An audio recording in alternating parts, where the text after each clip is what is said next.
जाट आरक्षण के नाम पर यहाँ दंगे हुए, यहाँ बाबा राम रहीम के नाम पर दंगे हुए और बाबा रामपाल के नाम पे हुए। ये सारे बीजेपी के शासन के दौरान होने का काम किया। इनकी तो सोच ही हमेशा यही रहती है। बीजेपी जहाँ सत्तासीन होती है वहीं पर दंगे होते हैं। बेरोजगारी भत्ता 21,000 रुपए बेरोजगार युवाओं के लिए, बुढ़ापा पेंशन 7500 रुपए, महिलाओं के लिए 1 सिलेंडर फ्री, घरेलू महिलाओं के लिए रसोई के लिए 1,000 रुपए पर महीना। तो ये बहुत सारी स्कीमें हैं। और क्योंकि दुष्यंत चौटाला का राज 4 साल का युवाओं ने देख लिया, बुजुर्गों ने देख लिया। जी। आज युवा बिल्कुल हताश है, उनको कोई रोजगार नहीं मिल रहा। आप हरियाणा की बात करें तो बेरोजगारी के मामले में हरियाणा अव्वल नंबर पर है। अव्वल नंबर पर चौधरी ओम प्रकाश चौटाला, चौधरी अभय सिंह चौटाला पर लोग विश्वास करते हैं कि उनको ये पता है ये जुबान के धनी है। बिल्कुल इंडियन नेशनल लोकदल पार्टी के द्वार उनके लिए हमेशा खुले रहेंगे, क्योंकि वो हमारे पुराने साथी रहे हैं। आप एक अच्छे खासे बिजनेसमैन हैं। नहीं, मैं बिजनेस नहीं है। आपके पास स्कूल है, आपके पेट्रोल पंप है, फिर राजनीति क्यों? नहीं, स्कूल कोई बिजनेस थोड़ा होता है। ये एक सवाल है सर कि फिर राजनीति क्यों? दोस्तों नमस्कार, आप सभी लोगों का स्वागत है टीपीएन में। और आज हमारे साथ एक बहुत ही खास शख्सियत, हमारे मेहमान जोगिंदर मलिक जी के साथ हम हैं और बहुत सारी बातें इनसे करेंगे, बहुत सारी बातें इनसे जानेंगे। सर राजनीति में हैं, बड़ौदा हल्का से एमएलए का इलेक्शन लड़ चुके हैं और बहुत सारी चीजें उनसे अलग इनसे इनके बारे में आज जानेंगे। तो सर सबसे पहले तो आपका बहुत बहुत स्वागत है। आपने धन्यवाद। आप आज किसी परिचय के मोहताज नहीं है, सारा बड़ौदा हल्का आपको जानता है, आपका प्यार है लोगों के साथ। फिर भी लोग आपके परिचय के बारे में जानना चाहते हैं। कैसे शुरुआत हुई, कब से आप राजनीति में आए, कौन से जगह से आपने पढ़ाई की? जहाँ तक मेरा इंडियन नेशनल लोकदल पार्टी से जुड़ाव लगाव है वो जन्मजात से है। मेरे से पहले मेरे फादर साहब पार्टी में थे, उनसे पहले मेरे दादाजी थे। तो कुल मिलाकर मैं कहूँ तो पार्टी से जो लगाव जुड़ाव की बात है, जो चौधरी देवीलाल की विचारधारा, जो चौधरी ओम प्रकाश चौटाला जी की विचारधारा और चौधरी अभय सिंह चौटाला जी की विचारधारा से हम जन्मजात से जुड़े हुए हैं। एक्टिव में राजनीति में 2000 में आया था। 2000 से निरंतर मैं बिल्कुल एक्टिव तरीके से पार्टी में काम कर रहा हूँ। मैं 4 बारी पार्टी का हल्का का युवा प्रधान रहा, 2 बारी मैं मेरे बड़ौदा हल्का का प्रेस प्रवक्ता रहा। उसके बाद निरंतर मैं 4 साल से मैं मेरे हल्के का प्रधान हूँ। और 2019 में मैंने आम चुनाव, जो विधानसभा चुनाव था वो लड़ा था। और फिर 2020 में जो आपके बड़ौदा हल्का का बाई इलेक्शन था, पार्टी के आदेशानुसार वो मैंने लड़ने का काम किया था। जी। एक बड़ा सवाल आता है सर। जी। आप एक अच्छे खासे बिजनेसमैन हैं। नहीं, मैं बिजनेस नहीं है। आपके पास स्कूल है, आपके पेट्रोल पंप है, फिर राजनीति क्यों? नहीं, स्कूल कोई बिजनेस थोड़ा होता है। ये एक सवाल है सर कि फिर राजनीति क्यों? नहीं, देखिए, ये एक स्कूल पेट्रोल पंप होना एक अलग बात है। ये तो देखो, कोई भी आदमी जन्म लेता है, धरती पे बोझ बनकर तो नहीं रहता। नहीं, बोझ बनकर उसने अपने काम धंधे करने चाहिए। ये समाज ऐसा है, आप खाली रहोगे तो आपको गाली देंगे, बिल्कुल गाली कुछ आप काम धंधा बिजनेस करोगे तो आपको गाली मिलेंगी। तो ये तो एक प्रकृति का नियम है। और उसमें बड़ा सवाल आता है ना सर, पेट्रोल पंप वाले को, स्कूल वाले को तो ना दें गाली, पर राजनीति वालों को जरूर मिलती है। नहीं, सब तो भला नहीं बताते। आपका प्यार है लोगों के साथ, लोग एक देसी भाषा में मैं आपको बात बताता हूँ। गाँव में जो बच्चे, देसी भाषा में बताता हूँ, बग्गियों में बैठे रहते हैं, उनको लोग कहते हैं, गाली देते हैं, खाली पड़े हैं। कोई अच्छा खासा काम धंधा बिजनेस करता है तो भी वो समाज में कुछ एक आदमी होते हैं जिनकी नजरों में वो अच्छे नहीं होते। कुछ एक ही कह रहा है, सभी के नहीं कह रहा। तो ये तो एक अलग इशू है। ये तो देखो राजनीति से हटके है। हर एक आदमी ने काम धंधा बिजनेस कोई भी करना चाहिए, वो हम निरंतर करने का काम भी कर रहे हैं। तो राजनीति बिजनेस मान रहे हो या फिर बाकी दूसरे कामों में बिजनेस मान? नहीं, राजनीति बिजनेस नहीं है।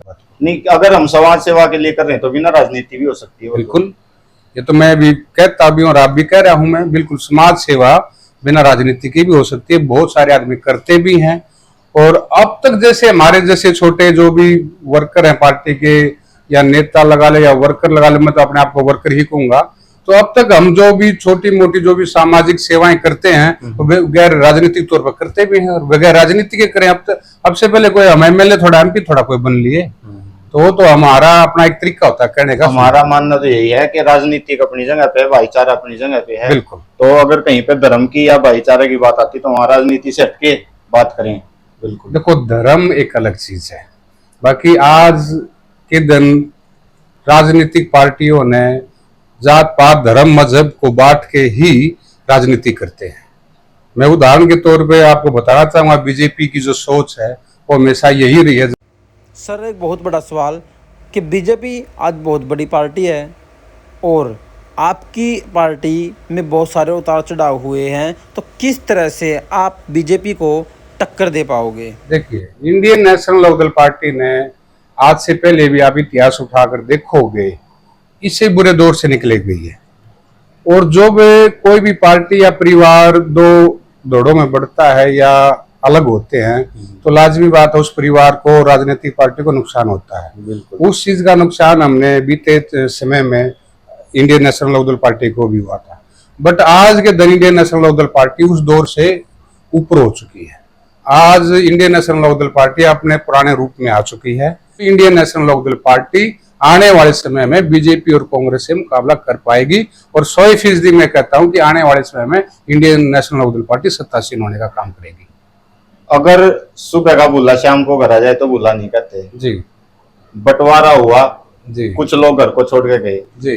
क्या लगता है कि वो आएंगे या पार्टी उनको दोबारा अपनाएगी? घर के हैं, बाहर के तो हैं नहीं। देखिए, बिल्कुल जैसे ही हमारी चौधरी ओम प्रकाश चौटाला जी के नेतृत्व में, अभय सिंह चौटाला जी के नेतृत्व में पद यात्रा चली थी, नू मेवात से चली थी, तो निरंतर चलते चलते लगभग आज 180 दिन के लगभग हो गए और लगभग 4000 किलोमीटर का सफर तय हो चुका है। इस दौरान जितने भी हलकों में गए, एक हलके में लगभग 2-3 दिन 4 दिन लगाए हैं।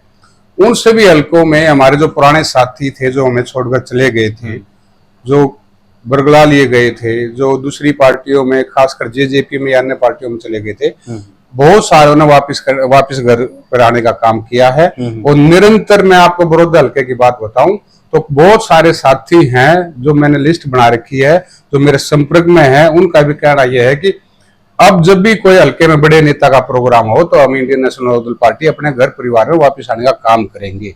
बिल्कुल इंडियन नेशनल लोकदल पार्टी के द्वार उनके लिए हमेशा खुले रहेंगे, क्योंकि वो हमारे पुराने साथी रहे हैं और हमारे घर के सदस्य रहे हैं। पार्टी अपनाएगी? बिल्कुल बिल्कुल। एक सवाल आता है सर, सभी के दिमाग में है, युवाओं को आगे आने का मौका मिलना चाहिए, ये बात सब कहते हैं जी।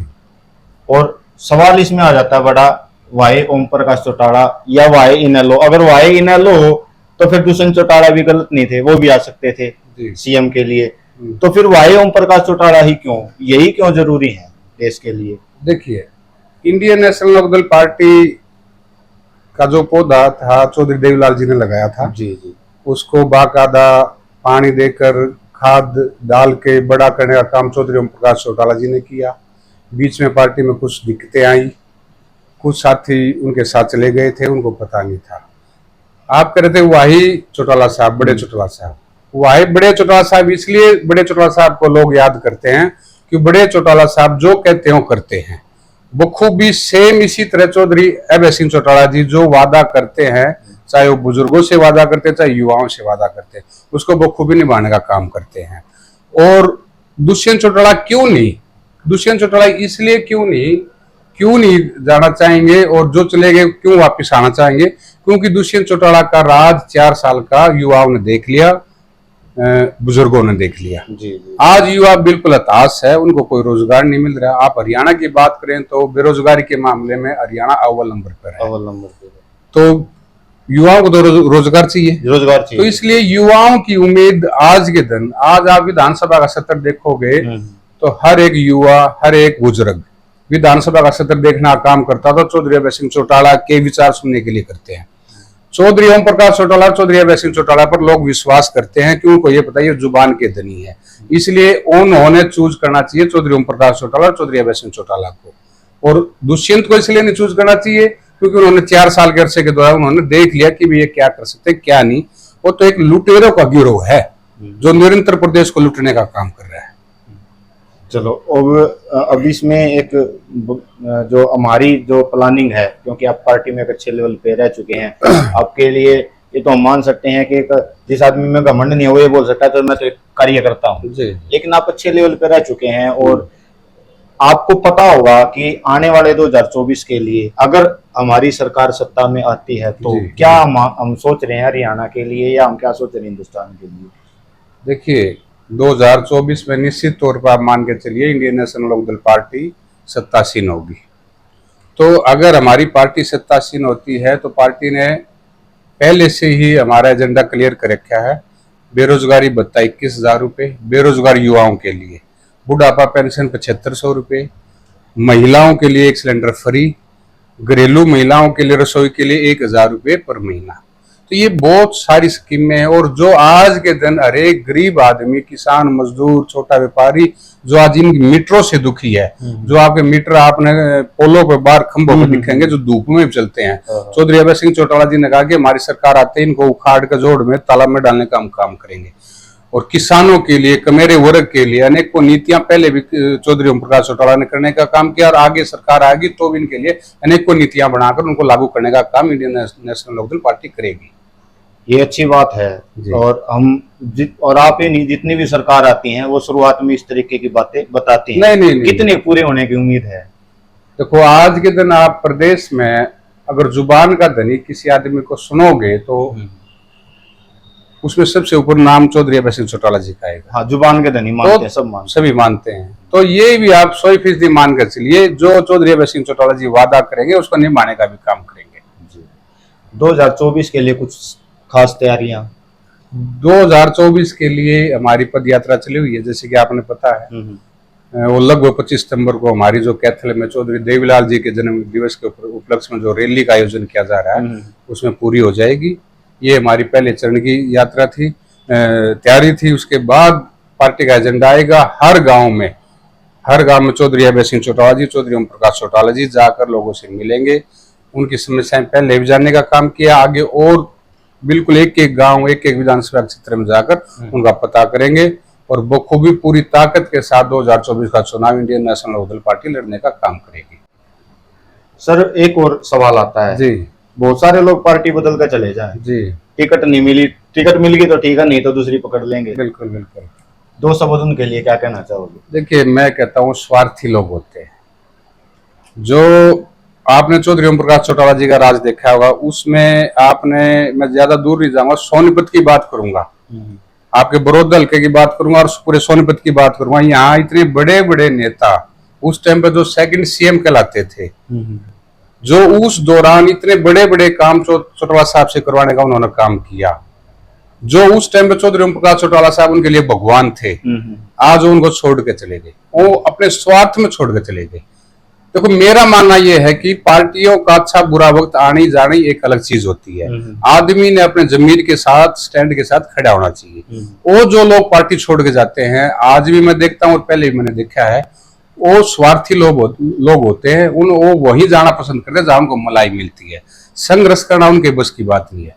तो मैं कहता हूं उनका कोई जमीर जात नहीं होती। जो आज किसी पार्टी में, उस पार्टी का नेता उसके लिए भगवान है, अगले दिनों पार्टी बदलते ही वो जो पहले भगवान था उसी को गाली चोर चौकेरा करने लग जाते हैं।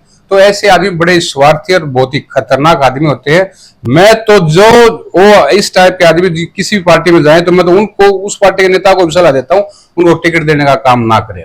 वो टिकट के लालच में ही गए हैं, अगर वहां नहीं दी टिकट तो दूसरे में चले लालच ही जाते हैं जी।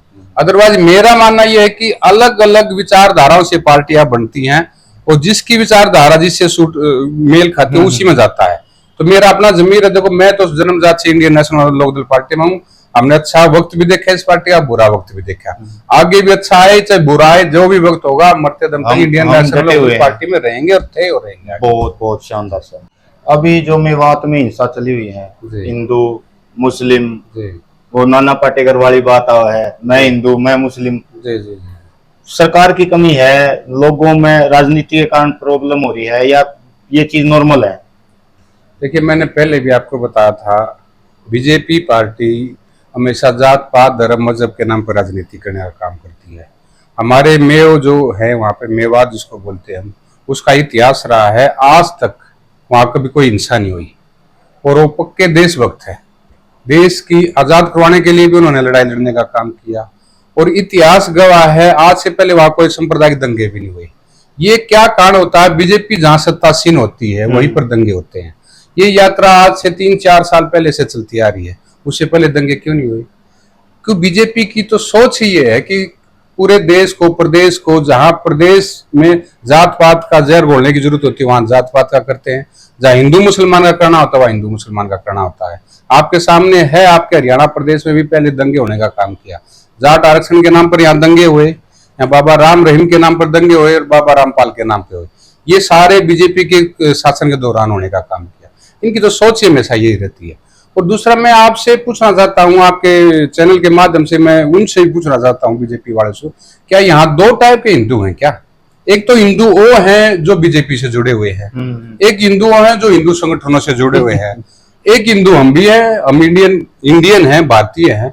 तो अब हमने इनसे सर्टिफिकेट लेना पड़ेगा क्या? हिंदू संगठन में जो जुड़ रहा था वो तो है हिंदू भाई, बाकी हिंदू नहीं है। ना, बिल्कुल तो इनकी ये गंदी सोच है। मैं तो ये सबसे बड़ी बात कहता हूँ कि 36 बिरादरी का भाईचारा बनाकर चलें, हर जात पात धर्म मजहब को साथ लेकर चलें और देश प्रदेश का विकास करें, ये हमारी सोच है। और जबकि बीजेपी की सोच है कि जात पात धर्म मजहब पर बांटकर प्रदेश को लूटने का काम करे और वोट लेने का काम करे। बहुत बहुत धन्यवाद, आपने ना बहुत सारी जानकारी दी और हमें अच्छा लगा इन सभी बातों के बारे में जानकर। कुल मिलाकर हम ये मान सकते हैं कि जुबान का धनी आज जो बातें कह रहा है वो सारी बातें पूरी करी जाएंगी। बिल्कुल, बहुत बहुत धन्यवाद सर, आपने हमारे को अपना कीमती दिया। और आज हम जोगिंदर मलिक जी से मिले, बहुत सारी बातें इनसे जानने का मौका मिला। अगर आपको ये वीडियो अच्छी लगी तो इस वीडियो को लाइक करें, दूसरों तक शेयर करें। Wish you all the best दोस्तों, जय हिंद।